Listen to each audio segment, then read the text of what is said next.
Simba ameingia fainali. Hajaingia kwa bahati mbaya, ameingia kwa uwezo wake.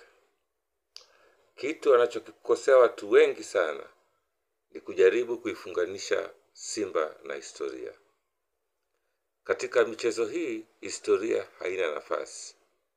Chenye nafasi ni hali ya sasa ya timu ulionayo. Simba anachotakiwa kufanya ni kufanya mashambulizi ya kushtukiza atakapokuwa kule nyumbani kwa Berkane. Anatakiwa vile vile amweke striker ambaye hatoshuka sana na awe wa kurukaruka. Nadhani Mkwala ana nafasi nzuri ya kukamata nafasi hiyo. Lakini kinachotakiwa Simba kufanyika kingine ni kwamba, kwa sababu kule watakuwa wao concentration kubwa ya Berkane ni kushambulia na kupata magoli mengi, kwa hiyo defense yao itakuwa inajitahidi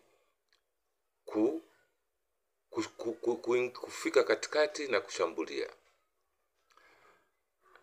Hiyo ni fursa nzuri sana kwa Simba kuweza kupata goli au magoli. Kitu kingine cha kuzingatia sana ni kwamba Simba itakuwa iwe low sana na iache utaratibu wa kupiga back passes nyingi na square passes nyingi. Hizo ndizo zingine zinazosababisha Simba kupata magoli ya kufungwa kirahisi. Wanatakiwa pasi zao nyingi zipigwe ndefu, pembeni kushoto, pembeni kulia.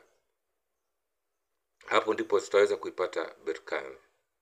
Kitu kingine, sehemu nyingine kubwa sana kuitizama ni sehemu ya upande wa kushoto ya Mohamed Hussein. Sehemu ile kila anapopanda Omar Hussein juu, basi kunakuwa na tobo fulani ambayo linashindikana kuzibwa kirahisi. Na mara nyingi Kagoma huwa anafanya kazi ya ziada pamoja na Abdulrazak Hamza. All in all, historia haina nafasi yoyote